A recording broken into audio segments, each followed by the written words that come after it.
Alright, so here's the whole build of this picture. I'm just gonna run through it real quick, but the whole thing is 3 pictures, and I did multiple polarizations. So this one right here, I have the windshield and the front of the hood polarized, and then in the other shots, it's the side of the car to remove the reflections from the trees from where like the sun was coming in. So anyways. So in this shot, what I wanted to do is kind of practice my cloning because I'm not exactly the best at it. So I decided to give myself a little practice with it on this shot. As you can see, there's like the sign here, the electrical box, this red canopy, which I thought was kind of distracting, and then this truck that was parked back here. And you can see the car that I actually drove up there, this white like blob through the trees right there. So I just wanted to get rid of all those things, and so there's that. Got rid of the majority of the things in the background. I feels I did a pretty good job at it. I just wish the bush back here wasn't so dark because it I don't know, it kind of stands out to me as being a little awkward, but yeah, just kind of kept that. And got rid of the registration on the front windshield on that shot, and just brighten the car up a little bit so I can have a little more detail to work with. And right here is where I brought in the polarized side to get rid of those reflections. There's that. And so that's all the layering I did, so there's no real like curves or levels or anything on that. It's just all getting all the polarizations and everything to how I like it. So moving into the actual editing part, I always start with the ground, and then from there I go to the car, and then from there I do the actual background. Um, for the ground, I always do a mixture of curves, levels, and vibrancy, just to get like a nice dynamic ground. So there's with the curves, there's the levels, and then there's vibrancy. One thing I've noticed a lot, especially when shooting around sunset time, your ground will have like a blue tint to it, and I honestly can't stand that, so I always use vibrancy just to get rid of that blue tint and just get that nice black ground. Alright, and that's really all I usually do with the ground. So for now, we'll move on to the car. And for the car, I have pretty much the same thing as the ground, just like base layers that I do for it to set the proper toning for the car. And from there, I do like little things. As you can see, I did a little work on the front grille, the side of the car, the headlights, and then a lot with the wheels. So yeah, for the car, there's the curves, there's levels, and then here's the hue and saturation. Because after doing like the curves and levels, the car will come out a color that it wasn't originally, which I learned a lot with Kevin's car, is that it will turn green, and I just had to dial that back. But on this car, it's had a little bit more purple in it, so I added that in. And for the front of the grille, I made it pop out a little bit more right there. And I did that with curves. As you can see, my curves layer for that, just bringing out the what want to say, the actual curves of the histogram for the front grille. Just bringing that out a little more, and then vibrancy, because without it, if you zoom in, my computer is really slow right now, but well, if you zoom in without the vibrancy, it has like a bluish green tint to it. So just did that to kill that. Just get a nice black grille. Sorry about this for being so slow, but alright, so that's the front grille. And then as you can see, just looking at it, the side of the car is, well, where I brought in that extra layer is way darker than the rest of the car, so I just even that out with curves and hue and saturation. So there, so now it matches the rest of the car nicely. And onto the headlights, as you can see, this headlight right here is really dark, and this one, it has the reflection from the light on it. So what I did was just kind of even the two out, so they so it just didn't look kind of off like that how it is right now. Um, so that's what I did right there. So I still retain like the light that's casting down onto the headlight for the passenger side one, and also brightened up the driver side headlight just so it's not a dark blob.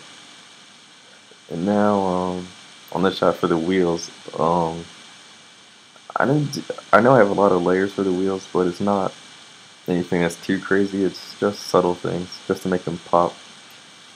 So there they are. You can see it especially in the rear wheel. I brought that one out a lot to match with the front wheel a good bit, like a good amount. So turn that off and that back on. So it's just a little I did to the front wheel, and the majority of it was on the rear wheel in this one. And so that's everything I did for the car. So from here I'll just show you. I'll just close all these over here. Alright, so for the car, here's the before and after on that one. So that was before any editing on the car, and then that's where we are right now. So the car's finished. So this right here is the finished car. And this right here is the ground. That's before and after on that. And just a little layering without, with the editing done, so you can see how that is. Alright, and now onto the background. Much like the ground on the car, I do two base layers, which are my curves and levels. And I don't really do, depending on the shot, I don't do too much of the vibrancy or hue and saturation on the background. Because I just started messing with color balance recently, and I just absolutely love that. Okay, yeah, I'll show you in a second. Here's curves. Here's my levels. This right here is, alright, hold on, I'll come back to that one in 1 second. Alright. So, as you can see on a lot of my shots, I like pretty contrasty picture. I like my background to be kind of muted and dark, and then the car can just pop out from that. And ever since I got into car photography, that's what I've been doing, and so I'm just trying to perfect that. And it's come a long way. I actually feel comfortable with it now. That's why I'm making this video. Otherwise, I wouldn't. But yeah. So this is where we are right now, and as you can see, right back behind the car, the sun was setting. So when I was actually taking the picture, you could see like the golden light from the sun rays that was kind of shining on the trees back here. But I wasn't able to capture it too well, so I used a just a sun flare. Nothing crazy like a lot of the edits that are going around now, but just some light gold tint to the trees back here to add that aspect to the picture. So that's it right there.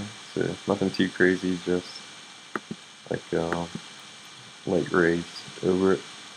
And you can actually see right here I toned it down a lot. Like the opacity for this is 30%, and then the fill is 50%. And use a hue and saturation layer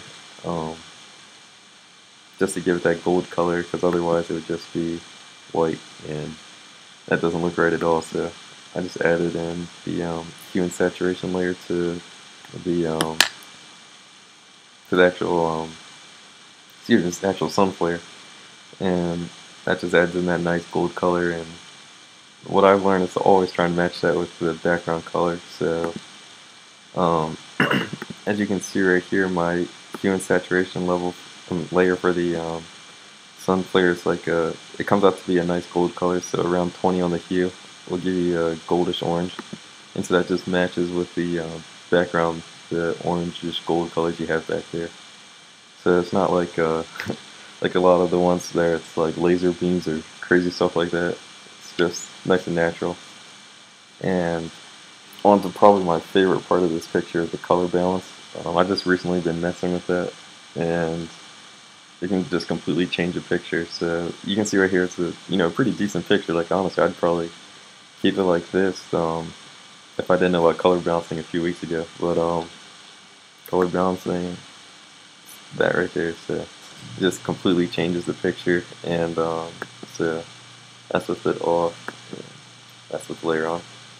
And what you do with color balancing is you can change the tinting of colors in your well, not tinting colors, but you can change the tints in the shadows and in the highlights. So my shadows, um, I'm adding blue to it, and I'm adding just a little hint of red to it. So since the sunset, which was during this picture, like I add in some red to it, so it's like the sun rays coming into the shadows.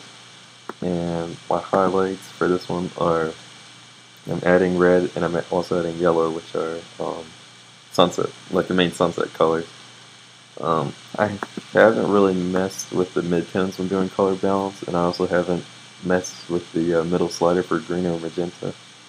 Um, I've tried using it my first few times when I was using color balance, and when I messed with that middle slider, it just got kind of results that I wasn't really looking for.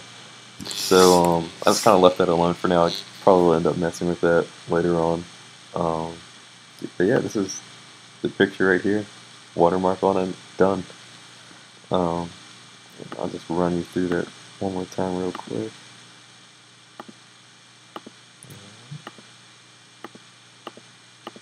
Alright, so this is the original picture. Straight out of the camera, it's just been cropped down to size. Um, so here are layers. We get rid of everything that's in the background, all the cloning that was done. We added in the polarized side for the car, and he also, yeah, that brighter layer that we added on. Next is the ground. Next is the car. And the background. And watermark. And yeah, that's the shot. It's a good amount of work. I think this edit probably took me probably about 2.5, 3 hours or so. I mean, I can do the bulk of it in way less, but it's just fine tuning everything and perfecting it to how I like it. That's what takes the longest. Because I can do a shot and I'm about 90% done within an hour, but it's that last 10% that just takes like another hour and a half, 2 hours, sometimes more than that. It's just kind of figuring out what my style is and just applying it to each picture. So yeah, that's the whole build on that picture. I'll probably do another one for you soon. And that's that.